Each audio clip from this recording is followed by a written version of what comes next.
죄나 지옥이나 악령에 관한 농담을 쉽게 합니다. 하지만 안타깝게도 그렇게 하면서 도대체 우리가 무엇을 하고 있는지 모르고 있습니다. 제가 이 일을 겪은 지 여러 해가 지났지만 그것을 생각할 때마다 저는 고통을 당하고 있는 그 수많은 영혼들에 대한 연민으로 눈물을 흘립니다. 한순간의 절망으로 자살한 사람들도 있었습니다. 이제 그들은 그처럼 극심한 고통과 곤경에 갇혀 있으면서 그것을 감내해야 합니다. 자신들을 괴롭히는 그런 무서운 것들, 즉 악령들에게 둘러싸여서 끝없는 고통을 겪어야 합니다. 하지만 그런 극심한 고통 중에서도 가장 끔찍한 것은 바로 하느님의 부재, 하느님의 완전한 부재로 인한 것이었습니다. 그곳에서는 하느님을 느낄 수 없기 때문입니다. 자신의 생명을 스스로 포기한 사람은 그가 지상에서 더 살아야만 하는 횟수처럼 그곳에서 머물러야 한다는 사실을 저는 알았습니다. 왜냐하면 그는 자살로 하느님의 섭리에서 벗어났기 때문이며 그 때문에 그에게 악령들이 다가간 것입니다. 연옥에서도 거룩한 영혼들은 또 다른 사악한 환경에서 보호받고 있었습니다. 그들은 이미 거룩하신 하느님의 소유로서 더 이상 악령들과 상관이 없었습니다. 그렇게도 많고 많은 영혼들이, 대부분 청소년들인 그들이 울며 고통을 겪다니, 그것도 이루 말할 수 없는 고통을.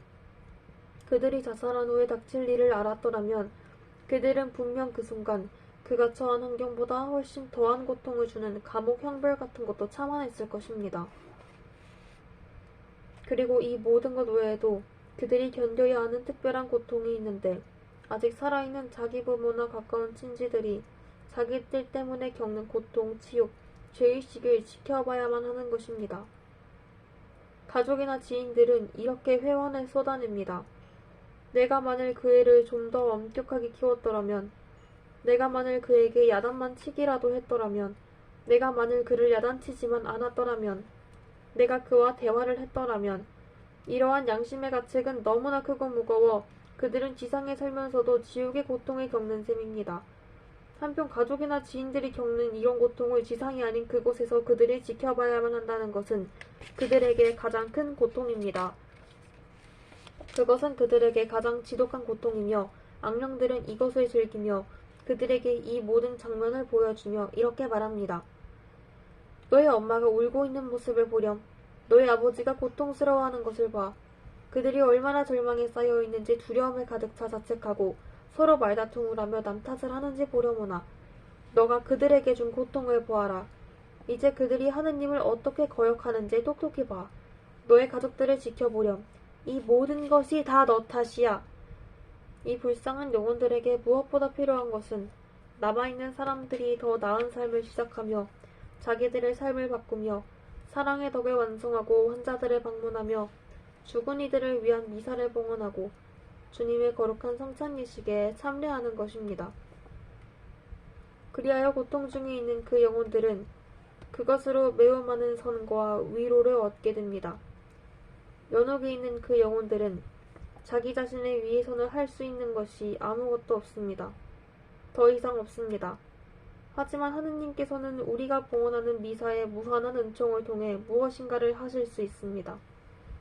우리가 그들을 위해 미사를 봉헌함으로써 그들을 도울 수 있습니다. 그러므로 미사정찬식에 자주, 그리고 빠짐없이 참여해 그 은총이 연옥의 영혼들을 위한 선물로서 하느님의 어머니이신 마리아를 통해 천상의 아버지께 전해지도록 해야 할 것입니다. 저는 연옥에서 두려움에 떨며 그 영혼들에게 도움을 구했지만 그들은 저를 도울 수 없다는 사실을 그때 알았습니다. 그리고 그런 두려움, 그런 끔찍한 공포 속에 저는 다시 소리를 지르기 시작했습니다. 이건 분명 누군가 실수한 거야. 실수한 것이 틀림없어. 날 봐. 난 거룩한 사람이었고 모두가 나를 성녀라고 했어. 난 도둑질한 적이 한 번도 없으며 살인한 적도 없어. 아무에게도 해를 끼치지 않았어. 재정적으로 망하기 전에는 치아를 무료로 치료해 주었고 상황이 어려운 환자들에게는 치료비를 요구하지도 않았어. 난 가난한 사람들을 위해 물질적인 도움도 제공했었어. 그럼 내가 여길 왜 온 거지? 저는 제 권리를 주장했습니다. 저는 정말 착한 사람이었고 저는 곧바로 천국에 가야만 하는 사람이라고 여겼습니다. 내가 여기서 뭘 하는 거지? 난 매주일마다 미사에 참여했고 비록 무신론자라고 떠벌렸고 주임 신부님이 말하는 내용에 전혀 신경을 쓰지 않았지만 말이다. 나는 성태성사를 결한 적이 거의 없어. 이때껏 미사를 결한 적이 5번도 되지 않아. 그런데 내가 왜 여기 있는 거지? 나 여기서 내보내줘. 이 더러운 곳에서 꺼내줘. 저는 계속해서 소리치며 펄쩍펄쩍 뛰었습니다. 저의 온몸이 구역질나는 지렁이들과 애벌레들로 온통 뒤덮인 채 저는 울부짖었습니다. 난 가톨릭 신자야. 진짜 가톨릭 신자야. 제발 나를 여기서 내보내줘. 아버지와 어머니를 만나다. 지상의 제 육신이 깊은 홍수 상태에 빠져 있을 때, 나는 가톨릭 신자라고 소리쳤을 때, 저는 작은 빗줄기를 보았습니다. 아주 가는 빛이었지만 매우 짙은 암흑 속이었기에 뚜렷하게 드러났습니다. 여러분도 만약 그 형언할 수 없이 절대적인 암흑을 경험하게 되면 알게 될 것입니다. 그 무서운 암흑의 늪 같은 구덩이 위로 계단이 몇 개 보였는데 그 위를 바라보니 저의 아버지가 서 계셨습니다. 아버지가 세상을 떠난 지 5년 만의 만남이었습니다. 아버지는 저보다 몇 계단 위의 구덩이 언저리에 서 계셨습니다. 아래쪽에 서 있는 저보다 아버지는 좀 더 많은 빛을 지니고 있었습니다. 그리고 4계단 위엔 저희 어머니가 서 계셨는데 어머니는 우리 부녀보다 더 많은 빛을 발산했습니다. 어머니는 기도에 오롯이 몰두한 모습이었습니다. 그리운 부모님을 그곳에서 보았을 때 저는 구원자를 만난 것 같아 매우 기뻤으며 그래서 큰 소리로 도움을 청했습니다. 아버지, 어머니 이렇게 보게 되다니 너무 기뻐요. 제발 저를 여기서 끌어올려 주셔요. 진심으로 부탁드려요. 저를 여기서 벗어나게 해주세요. 여기서 꺼내주셔요. 그런데 부모님이 저 아래에 있는 당신의 딸에게로 눈길을 돌렸던 순간에 아버지가 당신 딸의 비참한 처지를 목격한 순간에 아버지와 어머니 얼굴에 드러난 엄청나게 고통스러운 표정을 어떻게 표현할 수 있을까요? 그곳에서 저는 영혼의 깊은 내면을 읽을 수 있었기에 그 표정에 부모님의 내적인 고통을 즉시 보게 되었습니다. 저는 단지 부모님을 바라보았을 뿐이지만 부모님이 딸을 보며 느끼는 엄청난 슬픔과 고통을 곧바로 알 수 있었으며 느낄 수 있었습니다. 아버지는 비통하게 울기 시작했고 손으로 얼굴을 감싸고는 떨리는 목소리로 한탄했습니다. 아, 내 딸아. 아, 내 아기. 어머니는 계속 기도하셨습니다. 부모님이 저를 그곳에서 구하는 것은 불가능하다는 것을 저는 깨달았습니다. 그러자 저로 인해 부모님이 고통과 괴로움을 추가로 더 짊어져야 한다는 생각이 들며 저는 몹시 고통스러웠습니다. 부모님이 저와 함께 고통을 나누면서 저를 위해 할 수 있는 게 아무것도 없다는 사실을 알았을 때 더욱더 고통스러웠습니다. 그런데 부모님이 거기에서 당신들의 딸이 고통을 겪는 걸 모조리 지켜보아야 했던 것은 자녀에게 시켜야 했던 교육에 관해 주님께 정산해야 했기 때문이었습니다. 저는 그것을 분명히 깨달았습니다. 부모님은 하느님에게 제게 주셨던 달란트의 파수꾼으로 임명되신 것입니다. 그래서 자신들의 삶과 모범으로 사탄의 공격으로부터 저를 보호해야만 했습니다. 부모님은 하느님께서 제게 주셨던 은총을 소중히 간직하도록 도왔어야 했습니다. 세상의 모든 부모는 하느님께서 그들의 자녀들에게 주신 달란트의 파수꾼입니다. 안락사. 저는 또다시 온 힘을 다해 소리쳤습니다. 여기서 꺼내줘요. 뭔가 잘못된 게 틀림없어요. 나를 여기서 꺼내줘요. 이렇게 소리치는 순간에도 지상의 제 육신은 깊은 혼수 상태에 빠져 있었습니다. 제 몸에는 많은 기계장치가 연결되어 있었습니다. 저는 사망 선고가 내려지기 직전의 상태까지 갔습니다. 폐에는 공기가 차 있지 않았고 심장은 전혀 기능을 하지 않고 있었습니다. 제 몸은 오로지 기계의 힘에 의해서 연명되고 있었습니다. 의사인 제 여동생이 기계장치를 계속 연결해두도록 막무가내로 억지를 부렸기 때문에 겨우 살아있는 셈이었습니다. 모든 치료를 중단하고 기계장치를 제거하려는 의료진을 여동생은 당신들은 신이 아니잖아요 하며 설득했습니다. 치료를 계속하는 것이 더 이상 소용이 없다는 것이 의사들의 의견이었습니다. 그들은 이미 제 가족에게 환자가 죽음에 임박해 있으니 편안하게 죽음을 맞도록 해야 한다는 말로 마음의 준비를 시켰습니다. 왜냐하면 무척 긴 시간 동안 제가 깊은 가사 상태에 있었기 때문입니다.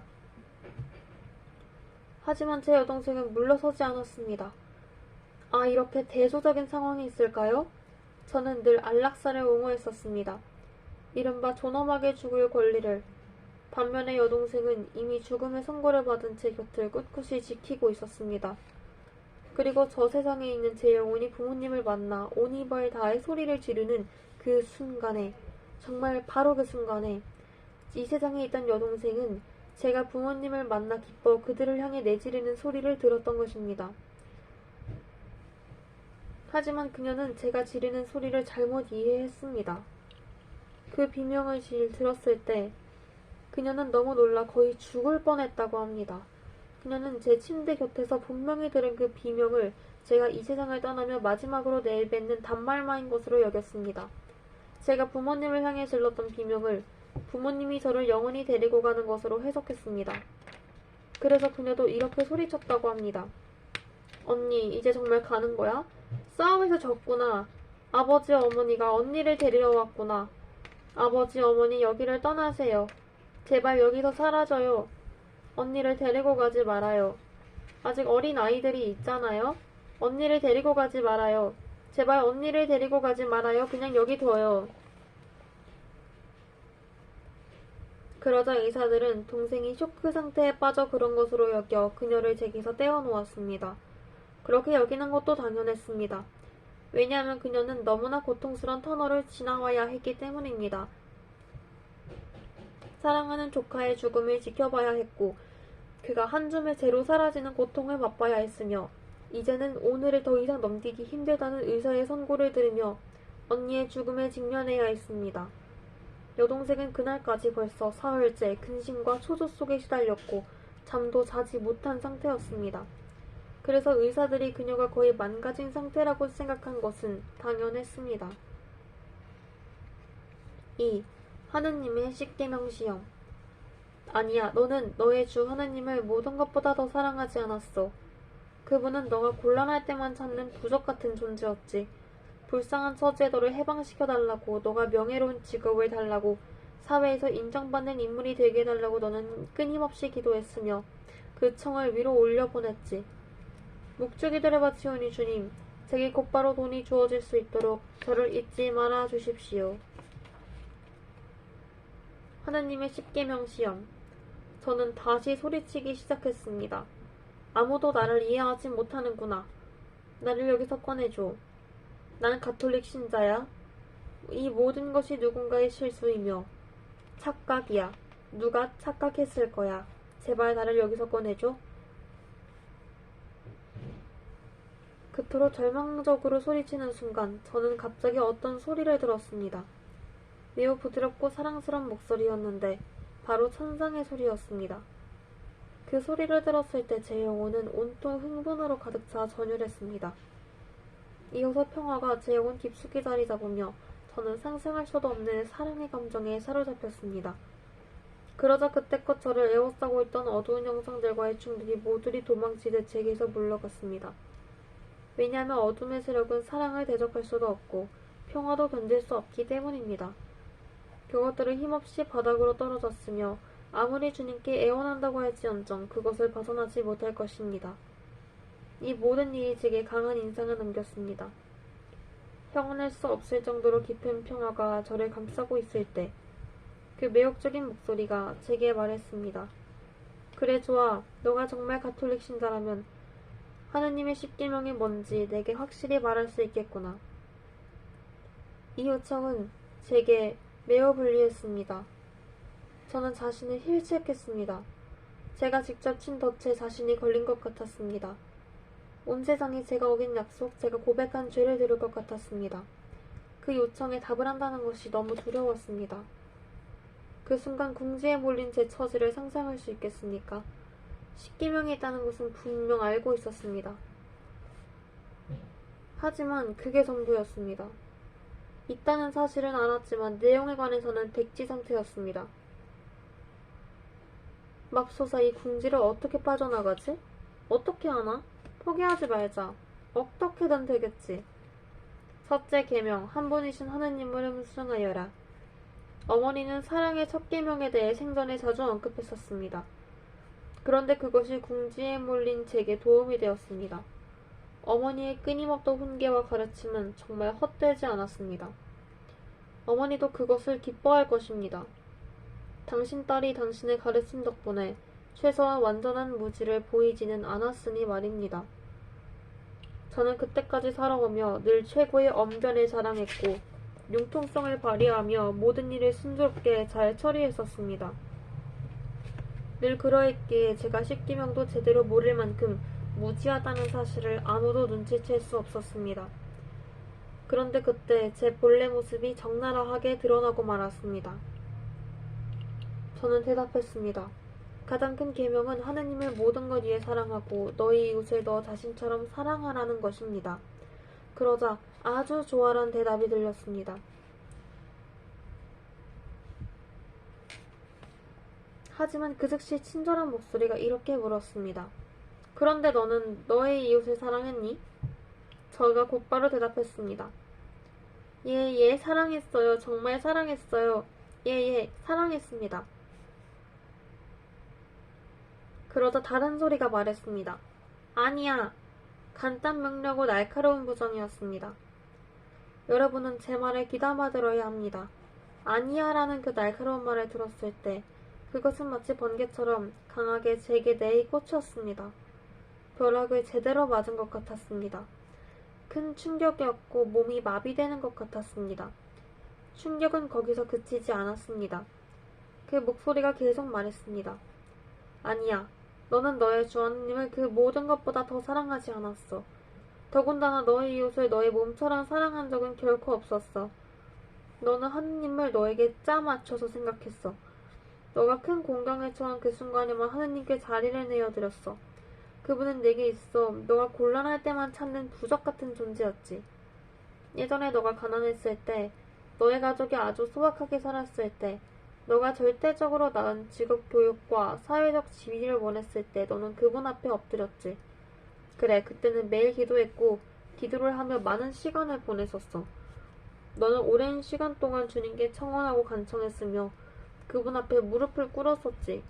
불쌍한 처지에서 너를 해방시켜달라고, 너에게 명예로운 직업을 달라고, 사회에서 인정받는 인물이 되게 해달라고 너는 끊임없이 기도했으며 그 청을 위로 올려보냈지. 간단히 말해, 어려울 때 너는 돈을 원하며 이렇게 기도했었지. 목적이들을 바치오니 주님, 제게 곧바로 돈이 주어질 수 있게 저를 잊지 말아 주십시오. 너의 수많은 기도는 바로 이와 유사한 것이었어. 그리고 이것이 바로 너가 하느님과 가졌던 관계였어. 너는 너의 주 하느님과 이런 방식으로 교류했는데도 그분께 너의 삶의 가장 사랑스러운 자리를 내어드렸다고 생각하는구나. 그건 맞는 말이었습니다. 저는 그동안 하느님을 그렇게 취급했습니다. 그 목소리가 들려준 그대로였습니다.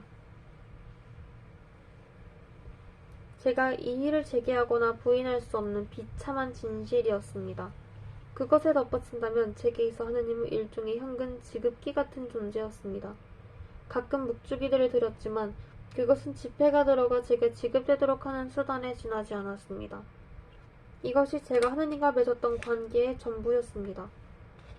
그 사실이 당사자인 제게 고스란히 드러났습니다.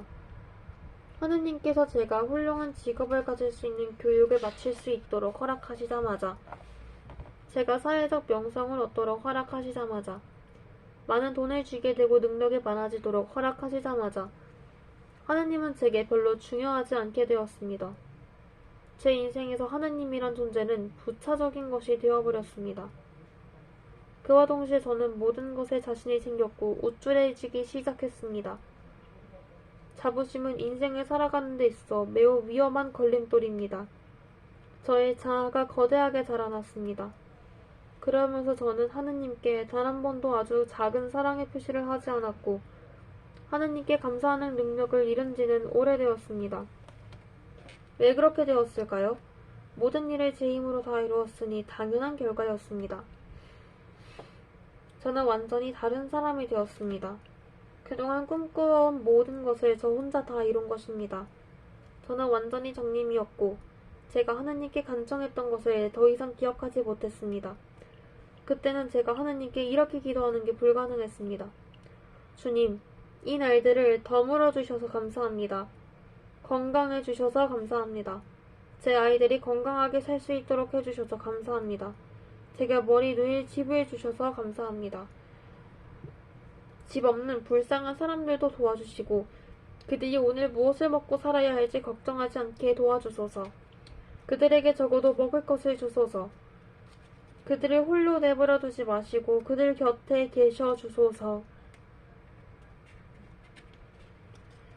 그때는 이런 감사를 드린다는 것은 상상조차 할 수 없었습니다. 그럴 능력이 없었던 것입니다. 그리고 그런 것에 대해 생각조차 하지 않았습니다. 저는 완전히 저 자신에게 빠져 있었습니다. 저 혼자만으로도 충분했습니다. 이처럼 저는 이 글을 읽는 여러분이 상상하는 대로 지극히 배은망덕한 존재였고 전혀 감사할 줄 몰랐을 뿐 아니라 하느님을 경멸하고 비웃음거리로 삼기까지 했습니다. 점성술, 미신, 유행사조. 저는 눈에 보이지 않는 하느님보다 오히려 수성, 금성 등의 별자리를 더 믿었습니다. 행운의 물건이 하느님보다 더 중요했습니다. 점성술과 별점에 눈이 멀어 있었고 별자리가 제 삶이 얼마나 좋은 영향을 끼쳤는지를 떠벌리고 다녔습니다. 믿는 이들 중에 점성술에 빠져있는 이들이 적지 않습니다. 그런데 사악한 힘의 근원을 두고 있는 그 술수에 자신이 얼마나 빠져있는지를 알아챈 후에는 거기서 헤어나기 어렵습니다. 저는 세상에서 유행되는 사조에 맞춰 살기 시작했습니다. 모든 유행사조, 그것이 비록 병든 두뇌에서 나온 것이라고 해도 제게는 하느님의 복음보다 더 흥미로웠습니다. 성령과 가톨릭 교회의 수백 년에 걸친 가르침보다 더 많은 지식을 전해주는 것 같았습니다. 그에 따라 저는 환생을 믿기 시작했습니다. 믿음이 없고 영혼이 없는 제 삶을 채우기 위해 제가 환엄에 반겼던 가르침이 바로 환생했습니다. 그러자니 창조주에 대한 감사는 낯설게 되었습니다. 그런 것은 생각조차도 하지 않았습니다. 은총이란 말은 제 사전에서 지워버렸습니다. 그것은 마치 외래어 같았고 그 뜻마저 완전히 망각하며 살았습니다. 제 삶의 은총은 더 이상 필요하지 않았으며 무의미해졌습니다. 그 당시에 저는 주님께서 저를 위해서도 비싼 값을 치르셨고 그분 희생의 피에 의해 저도 자유로운 몸이 됐다는 사실을 전혀 모르고 있었습니다. 이 모든 것을 십계명 시험에서 천상의 목소리가 던지는 말씀과 질문으로 알게 되었습니다. 저는 그때 모든 것을 완전하고도 명백하게 알게 되었습니다. 그동안 제 눈을 덮고 있던 것이 씻기듯 사라졌습니다. 그 목소리는 제가 십계명을 제대로 알고 있는지 시험했습니다. 그 목소리는 제가 하나님을 공경하고 사랑한다고 하면서 우쭐댔던 것을 꾸중했습니다. 그 목소리는 제 말투로 저를 내리쳤습니다. 그 순간 이제 나는 어떻게 되나? 악마가 내게 명한 대로 지옥으로 가야만 하나? 라는 생각에 머리를 스쳤습니다. 언젠가 어떤 친절한 여성이 진료실로 저를 찾아와서는 행운의 엑기스를 제게 뿌려 불행을 몰아내는 의식을 해주겠다고 한 적이 있습니다. 그래서 저는 그녀에게 이렇게 말했습니다. 난 이런 것을 믿지는 않아요. 하지만 해가 되는 게 아니라면 어딘가는 좋을 테니 다른 사람들이 모르게 하세요. 그러자 그녀는 약초 혼합모네테와 연기를 피우며 주문을 외웠습니다. 제 방 안에 행운과 안녕이 찾아질 수 있도록 그 액체를 뿌렸습니다. 또한 저는 제 진료실 한 구석에 다른 사람들 눈에 띄지 않는 곳에 알로에 한 조각을 숨겨놓았습니다. 그렇게 하면 방 안의 나쁜 에너지가 사라지게 된다고 들었던 것입니다. 저는 이렇듯 원초적인 마술과 미신까지 제 인생에 받아들였던 것입니다. 주님과 그분의 복음보다 더 중요한 의미를 그런 것들에 부여했습니다. 제가 얼마나 잘못된 길에 접어들었던지, 진리 대신에 얼마나 공허하고 조잡한 오류가 제 인생을 지배하고 있었는지 납득이 될 것입니다. 너무 부끄럽습니다. 지금까지도 그 일을 부끄럽게 여기고 있습니다. 하지만 당시의 제 삶은 정말 그랬습니다. 그리고 그 목소리는 하느님의 십계명을 근거로 하여 지난날의 제 삶을 계속 되짚었습니다. 그때까지 제가 다른 사람에게 어떻게 했었는지 매우 정확히 보여주었습니다. 하지만 저는 하느님에게서 등을 돌리기 전에는 주님을 사랑하고 좋아한다고 자주 고백하곤 했습니다. 무신론의 오류에 빠져들어 잘못된 가르침을 따르기 시작하기 전에는 주님께 이렇게 속삭이기를 자주 했습니다. 네, 주 하느님, 주님을 사랑합니다. 미움, 분노, 비난. 그런데 그토록 주님을 찬미하고 주님께 사랑을 고백했던 바로 그 혀로, 바로 그 입으로 저는 하느님을 따르는 모든 사람을 내리쳤고 그들에게 욕을 퍼부었습니다. 저는 하느님과 관계된 모든 사람과 모든 일을 비난하고 비판했습니다. 그 모든 것이 제 비위를 상하게 했기 때문입니다. 나아가 저는 이 세상 전체를 향해 손가락질을 해댔고 세상 탓을 했습니다. 저의 날카로운 화살을 피한 것은 오로지 저 자신뿐이었습니다. 책임을 면할 수 있는 이는 오로지 저 자신뿐이었습니다. 제가 보기에 저는 정말이지 성녀 글로리아, 좋은 사람, 사랑스러운 이, 아름다운 이였습니다. 그런데 저의 지난 시간을 되돌려 다시 보니 하느님을 사랑한다고 말하면서도 제가 얼마나 뽐냈던지, 얼마나 시기심 많고 참을성 없는 이였던지, 얼마나 고마움을 모르는 사람이었던지 명명백백하게 드러났습니다. 또한 제가 좋은 직업을 가질 수 있는 교육을 받도록 하기 위해, 제가 사회적으로 상승할 수 있도록 하기 위해 부모님이나 다른 가족들이 했던 그 모든 노력과 희생과 사랑에 대해서 저는 단 한순간도 그들에게 감사한 적이 없었고 그것을 인정한 적도 없었습니다. 게다가 필요한 교육을 마치자마자, 제 경력의 사다리를 올라타자마자 부모님과 가족들은 제게 더 이상 중요한 존재가 되지 못했습니다. 심지어 가능한 모든 방법을 동원하며 늘 저를 지원했던 그들이 제게 귀찮은 존재가 되기까지 했습니다. 그렇습니다. 제가 어머니를 부끄러워한 지경까지 갔습니다. 어머니의 출신이 별 볼일 없다는 점에서 매우 가난한 집안 출신이라는 이유로 저는 어머니를 부끄러워하게 되었습니다. 너가 경배하는 유일한 하느님은 돈이야. 한편 그 목소리는 그동안 저의 이기적인 생활 태도로 인해 제가 아내로서, 엄마로서 얼마나 잘못 살았으며 헛살았는지를 깨닫게 해주었습니다. 그의 모습은 하느님에게서 그리스도인 아내라는 사람에게서 바라시는 기대와는 완전히 동떨어진 것이었습니다. 저는 도대체 어떤 아내였을까요? 제 목소리가 적나라하게 보여주는 바에 의하면 저는 하루 종일 투덜거리기만 했습니다. 아침이 일어나는 순간부터 그랬습니다. 남편이 제게 다정하게 좋은 아침이라 인사하며 저는 이렇게 대꾸했습니다. 도대체 뭐가 좋은 아침이야? 창밖을 봐요. 또 비가 내리잖아. 저는 늘 기분이 나빠 있었습니다. 그래서 뭔가 잘못된 일을 들추기만 하고 곧바로 비난의 화살을 상대방에게 쏘아댔습니다. 제가 보기에 제대로 된 사람은 아무도 없는 것 같았습니다. 사소한 것이라도 꼬투리를 잡게 되면 그것을 물고 늘어졌습니다. 이것은 남편에게만 한정되지 않았습니다. 저의 아이들에게도 마찬가지였습니다. 남편에게 했던 그대로 하면서 아이들을 들볶았습니다. 또한 저 세상에서 그 목소리는 제가 한 번도 가족 외의 형제 자매나 동료들에게 제대로 된 사랑의 감정이나 순수한 동정심을 가져본 적이 없었다는 것을 여실히 보여주었습니다. 주님께서도 이렇게 말씀하셨습니다. 넌 순수하게 그들을 생각하고 대한 적이 없었어. 그런데 그곳에서 수많은 병자들과 외로운 처지에 있는 사람들을 보며 저는 탄식했습니다. 주님, 저들이 너무 불쌍합니다. 저 병자들이 얼마나 외로울지 그들에게 관심을 갖는 이가 아무도 없습니다.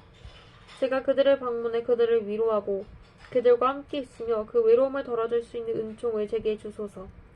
주님, 엄마가 없는 이 많은 아이들, 어린 고아들이 이토록 어린 시기에 얼마나 많은 고통을 참아내야만 하는 것입니까? 저는 여기서 쓰지 못한 수많은 사실들을 보았고 시험이 계속 진행될 때마다 제 앞에 있는 저의 굳어버린 심장을 더욱 또렷이 볼 수 있었습니다. 순간 예전에 제 모습에서 발견할 수밖에 없는 돌처럼 굳어버린 제 심장은 마치 괴물 같았습니다. 그리고 모든 것이 분명해졌고 명확해졌습니다. 예전에 제겐 너무 익숙했던 일이었지만 이제는 그것에서 벗어날 수 없게 되었습니다. 그리하여 저는 하느님의 십계명을 토대로 한 그 시험에서 폭탄과 수류탄을 맞고 바닥으로 떨어졌습니다. 과거의 제 삶을 근거로 해서는 도저히 합격할 수가 없었습니다. 그때 보니 지난날의 제 삶은 형언할 수 없을 만큼 끔찍했습니다.